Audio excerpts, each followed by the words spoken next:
Hi writers, I'm Linda Writes for Kids, and today we're going to talk about probably the most difficult part of publishing, and that is dealing with rejection. So hang on tight, we're going to have 6 steps coming right up.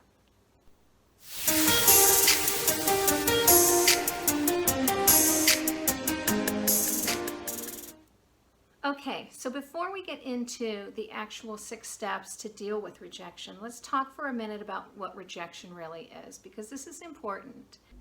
So first I want to say that rejection is not personal. It's not about you. The rejection that you get from an editor is about a single piece of work. It's not about you at all. There are a lot of reasons why things are rejected. And we all deal with it. Authors deal with it, illustrators deal with it, agents deal with it, and even editors deal with it. So let me tell you a little story about a time when an editor was rejected on a project of mine. So I worked years ago on a historical fiction novel, and I poured my heart and soul into it. I spent about 2.5 years working on it. When it was finally finished, I sent it to the publishing house that I had in mind the entire time I had worked on it. And believe it or not, the editor got back to me and said she loved it, which thrilled me to no end, but she would like to see some revision in it. And so of course I agreed to do that. So over the course of another 2 years, I would do some revision. I would send it to her. She would get back with me. She liked it. She still thought it needed this. And we went back and forth for quite a long time.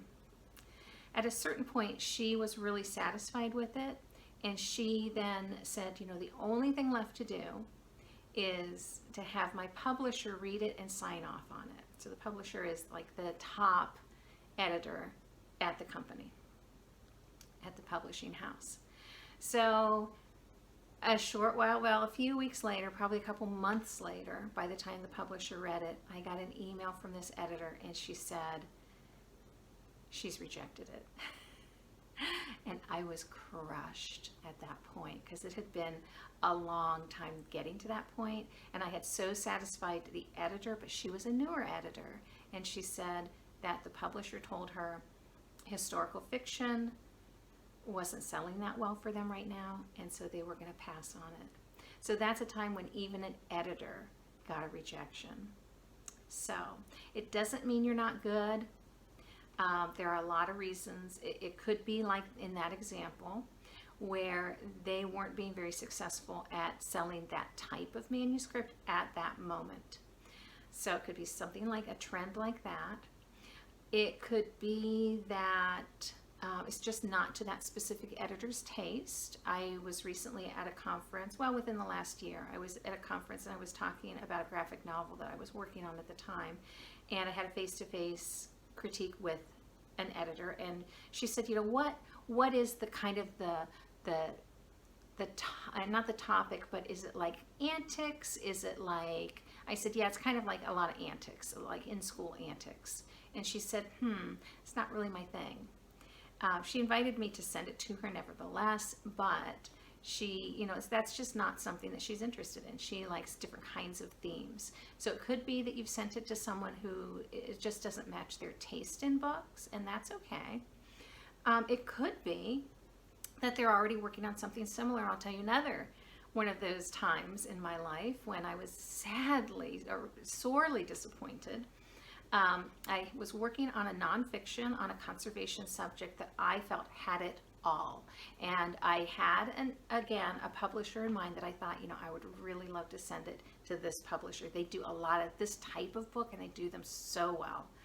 And so I went to a conference, a nonfiction writing conference, and I did get to meet this wonderful editor, and I thought this is perfect for her. And I sent it to her, and I got the nicest rejection letter back.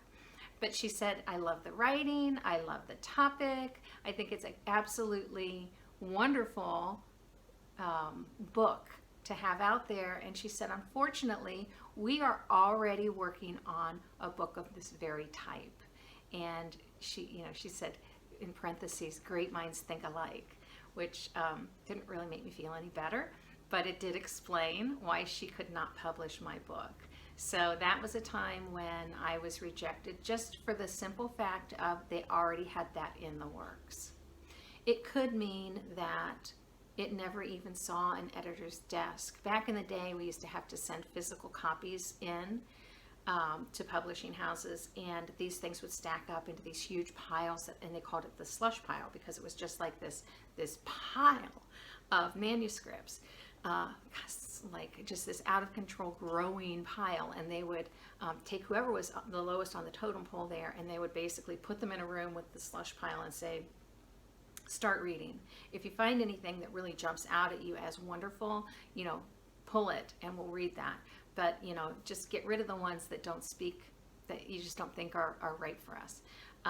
Today, things are generally submitted online, so that slush pile is actually this giant list of submissions in email form that somebody has to go through. And they usually have somebody go through it because a lot of times, let's say you're a children's publisher, people will just submit willy-nilly to publishers without doing a lot of research, which is a big no-no. But because of that, you'll find adult fiction or whatever in the pile, and obviously those things can be weeded out because this publisher is not going to publish something like that. So at any rate, that's another reason that you could get rejected, is that somebody very low on the totem pole read it and thought, no, that's not really right for us. And so again, it maybe never even saw the desk of an editor. So that's unfortunate, but it does happen. So time to get into our 6 steps for handling rejection. Okay, step 1, celebrate your first rejection ever. I'll tell you what, it is a rite of passage. It shows that you are in the game. You are really in the game. Writers are solitary people as a rule, and we take our hearts and we put them on the page and we send them out there hoping that it will resonate with someone and they will say, yeah, this should be a book. We want to share this with the whole world. And in truth, what happens is that we get rejection letters, which feels like they're rejecting our hearts. But being able to put it out there and get a rejection letter shows that you are really willing to do the hard part. You are willing to put yourself in that game and let yourself be very vulnerable to that. So that is something worth celebrating. So that's step 1. Celebrate your first rejection ever. You are in the game. Number 2, really internalize that rejection is part of this game. Really understand that it is just part of it.